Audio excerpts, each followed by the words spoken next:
오늘도 복되고 참으로 좋은 날입니다. 벌써 9월 중순 9월 16일 수요일이 됐습니다. 이 시간 우리 함께 기도함으로 수요 아침 예배를 드립니다. 하나님 아버지, 시간이 너무 빨리 흘러갑니다. 2020년 한 해가 어떻게 지나가는지 모르게 코로나 위기 가운데 몸 추스리고 여러 가지 힘들고 어려운 상황 가운데 버텨내고 인내하느라 시간 가는 줄 모르고 흘러왔습니다. 이 힘씀과 애씀 속에서도 하나님의 믿음의 열매들이 맺혀지게 하시고 헛살았다가 아니라 보람 있는 삶을 살았다. 2020년은 다시 오지 않는 지나가는 한 해가 될 것입니다. 기억하고 또 추스리고 결단하며 아버지 앞에 아무것도 할 수 없는 무능한 인간인 것을 깨닫고 창조주 하나님이 역사의 주관자이신 것을 고백하면서 늘 감사하며 믿음의 불수를 꼭 잡고 끝까지 달려갈 수 있도록 은혜를 더하여 주시옵소서. 이제 사도신경으로 신앙 고백합니다. 나는 전능하신 아버지 하나님, 천지의 창조주를 믿습니다. 나는 그의 유일하신 아들, 우리 주 예수 그리스도를 믿습니다. 그는 성령으로 잉태되어 동정녀 마리아에게서 나시고 본디오 빌라도에게 고난을 받아 십자가에 못 박혀 죽으시고 장사된 지 사흘 만에 죽은 자 가운데서 다시 살아나셨으며 하늘에 오르시어 전능하신 아버지 하나님 우편에 앉아 계시다가 거기로부터 살아있는 자와 죽은 자를 심판하러 오십니다. 나는 성령을 믿으며 거룩한 공교회와 성도의 교제와 죄를 용서받는 것과 몸의 부활과 영생을 믿습니다. 아멘.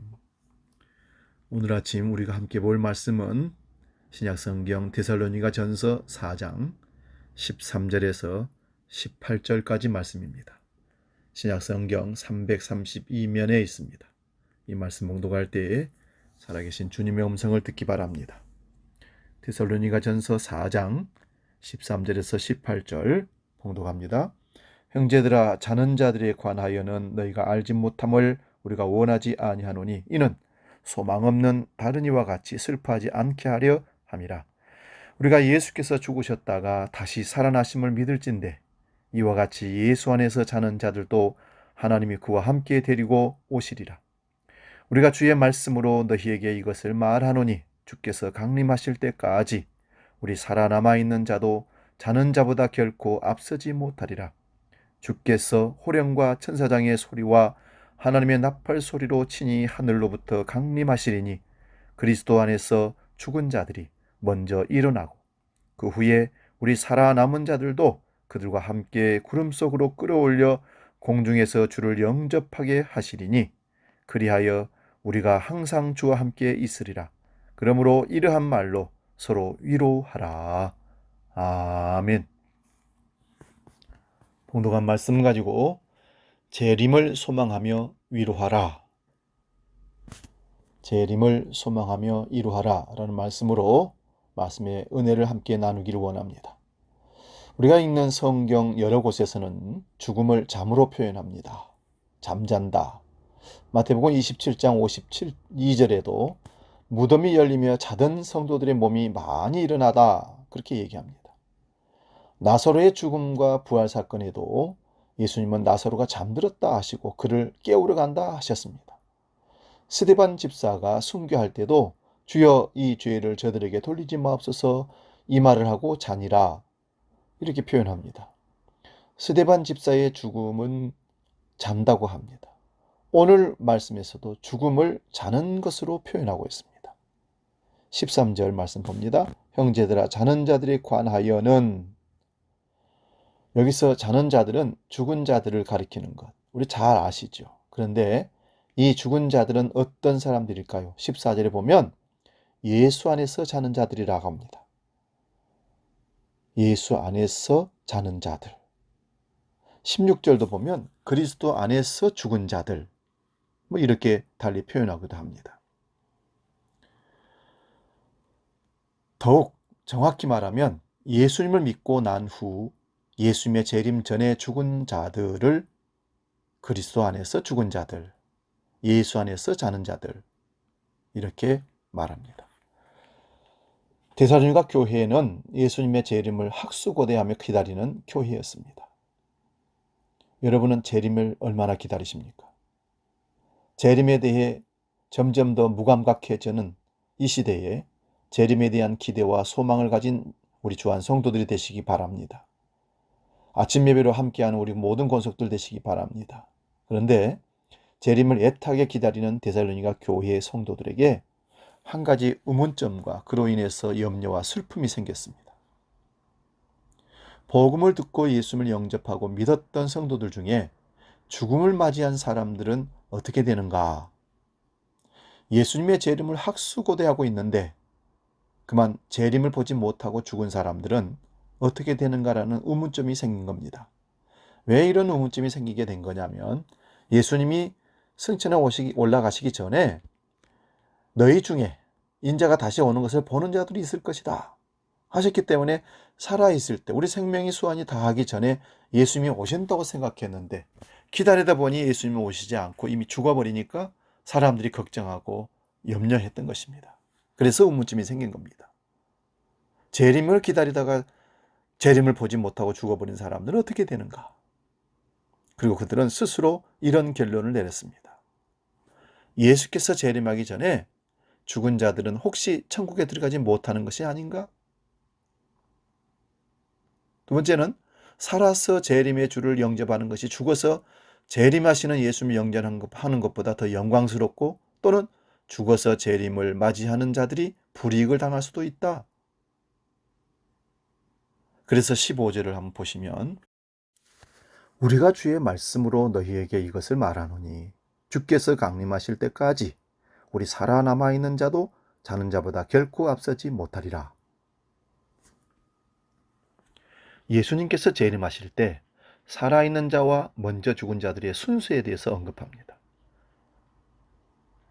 살아있는 자가 결코 먼저 주 안에서 죽은 자보다 앞서지 못한다고 합니다. 이것은 예수님의 재림 때 살아있는 자들이 먼저 하늘에서 주어진 상급이나 기쁨을 먼저 차지하고 죽은 자들은 늦게 받는다? 뭐 이런 잘못된 재림에 대한 지식을 데살로니가 교회의 성도들이 가지고 있음을 보여주는 것입니다. 그럼 이렇게 되지 않을까요? 육신의 질병으로 곧 죽음을 맞이하게 될 성도들이나 죽음에 대한 염려를 가진 자들에게 그리고 예수님의 재림을 보지 못하고 죽은 자들의 가족에게는 얼마나 큰 슬픔일까요? 그래서 바울사도가 너희가 예수의 재림에 대해 잘못하고 있다. 내가 바르게 가르쳐 줄 테니 더 이상 슬퍼하지 말라. 그리고 본문의 내용을 오늘 말씀하고 있는 겁니다. 그럼 그리스도 안에서 죽은 자들은 어떻게 될까요? 그들은 잔다고 표현합니다. 그렇다고 무슨 캡슐 속에 들어가서 수면하는 것처럼 생각하시면 안 됩니다.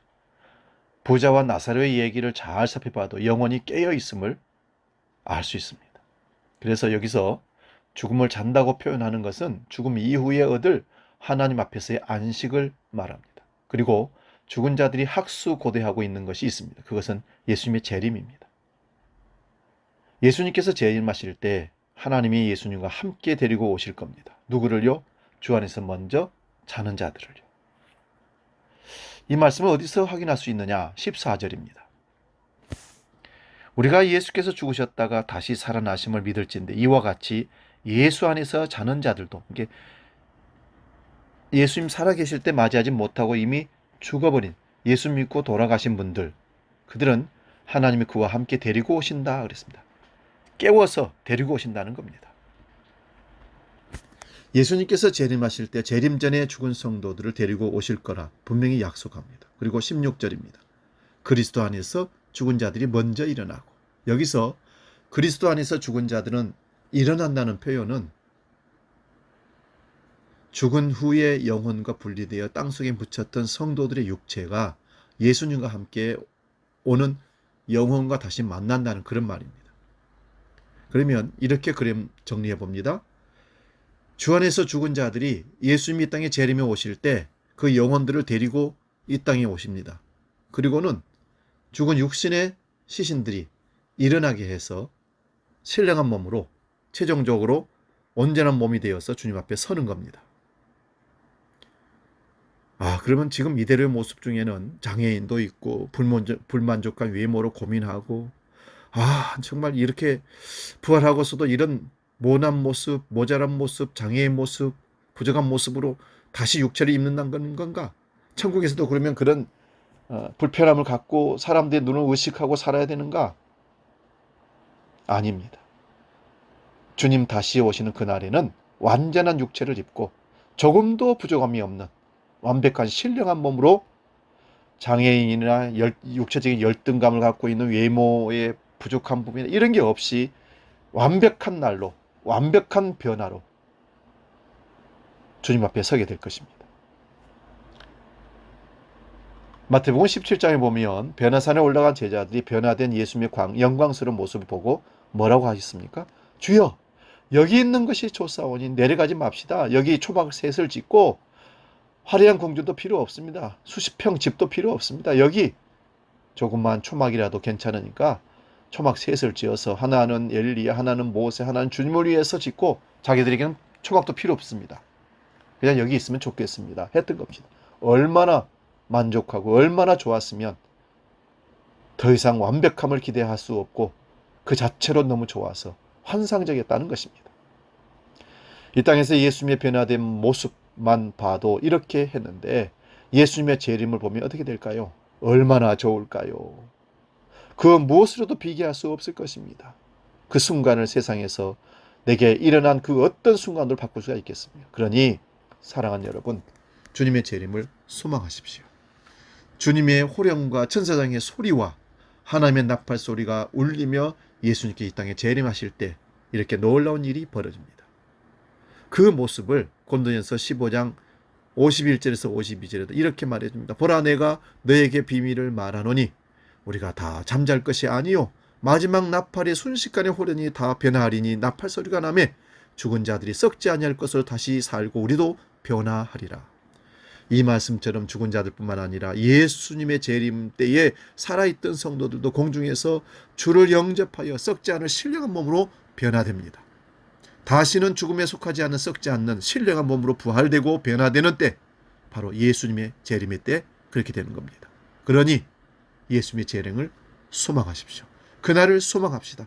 이 땅에서 쌓은 재물이 아깝고 이 땅에서 쌓은 인기와 명예가 아깝고 권세가 아까우니까 주님, 제가 다 누려보고 난 후에 오시면 안 되겠습니까? 라고 재림을 잊어버리거나 미루었으면 좋겠다고 생각하는 분들이 혹시 계십니까?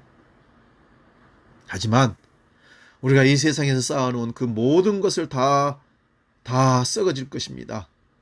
다시 주님 오실 그날에 비교해 보면 아무것도 아님을 꼭 기억하고 주님의 재림을 더욱더 기대하고 소망할 수 있기를 바랍니다. 여러분, 하나님의 아들이신 예수님께서 우리 죄를 대신 지시고 십자가에 죽으셨음을, 그리고 3일 만에 부활하셨음도 믿는다면 14절을 보십시오.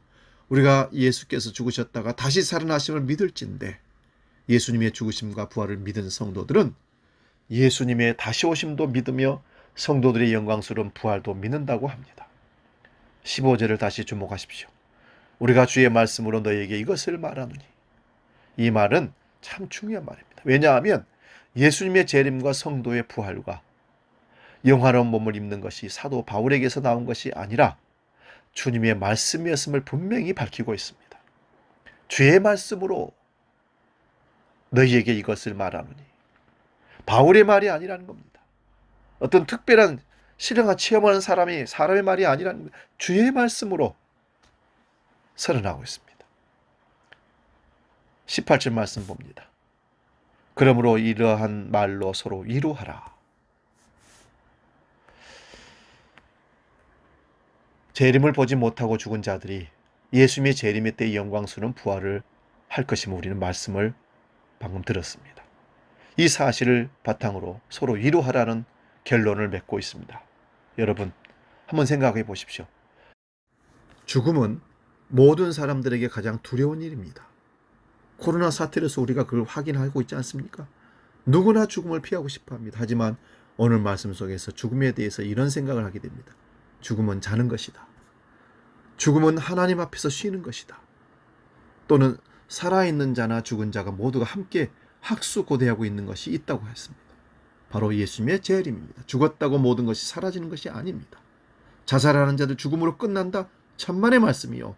잘못된 지식, 잘못된 생각들이 자살로 이어져서 끝이라고 생각하는데 오산입니다. 죽음 이후에도 여전히 예수님을 믿는 우리는 살아있고 소망을 기다립니다. 17절을 보십시오. 그리하여 우리가 항상 주와 함께 있으리라. 예수님을 믿는 성도들은 살아있거나 죽어있거나 상관없이 항상 주와 함께 살아있는 것입니다. 이 약속의 말씀은 사별의 아픔을 겪고 있는 성도들, 죽음을 앞두고 있는 시한부 인생을 사는 성도나 그런 가족을 둔 성도들에게 위로와 격려의 말씀이 됩니다. 앞이 보이지 않는 고통 중에 있는 성도들의 염려와 슬픔을 씻겨주는 하나님의 위로의 말씀입니다. 그러므로 성도들은 이 위로를 통해서 죽음을 두려워하지 말고, 겁내지 말고, 초조해하지 말고, 위로하시는 하나님의 말씀을 듣고 주님과 함께 천국을 소망하면서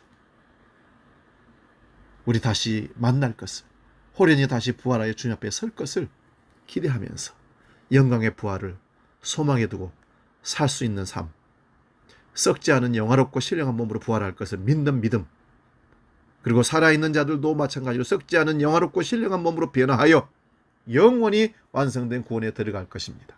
이것을 확신하며 서로 위로하는 모두가 되시기를 바랍니다. 기도하겠습니다. 하나님 아버지, 이 세상의 사람들이 가장 두려워하고 있는 것이 죽음입니다. 죽음을 정복하고 죽음을 면제받고 죽음을 넘어갈 수 있는 사람은 아무도 없습니다. 그러나 그 죽음의 공포보다 다시 오실 재림을 소망하며 위로하신 주님의 말씀이 더 훨씬 커서 죽음의 공포를 넘어서고 초연하게 믿음으로 주님을 기다릴 수가 있게 된 줄로 믿습니다. 주 안에서 죽은 자들이 참 복된 자들이고, 주 안에서 먼저 죽은 자들이 먼저 주님과 함께 이 땅에 영원히 오고, 무덤 속에서 다시 육체에 일어나 신령한 몸으로 변화되어 주님 앞에 서서 이제 당당하게 주님과 함께 천국으로 인도함 받아서 가게 될 것입니다. 우리가 지금 힘들고 어렵고 여러 가지 두려움과 공포가 있다 할지라도 재림의 주님을 소망하며 오늘 주시는 말씀을 통해 위로를 받고 힘있게 당당하게 능력있게 이 세상을 능히 이기며 살아가도록 도와주시옵소서. 이제는 다시 오실 거라 약속하시며 재림을 우리에게 소망 가운데 주시고 이루하시며 오고 계시는 우리 주 예수 그리스도의 은혜와 아버지의 놀라우신 사랑과 성령님의 감동 교제 역사 충만케 하심이 삶이 세파가 아무리 세게 불어온다 할지라도, 코로나가 어떤 위협으로 죽음의 공포로 우리를 짓눌린다 할지라도 재림을 소망하며 부활의 위로의 말씀을 주시는 하나님의 말씀을 듣고 능히 당당하게 이 세상을 정복하고 재림의 주를 만나기로 소망하며 나아가는 머리 숙인 모든 주의 권속들 머리 위에 이제로부터 영원히 함께 계시기를 간절히 축원하옵나이다. 아멘.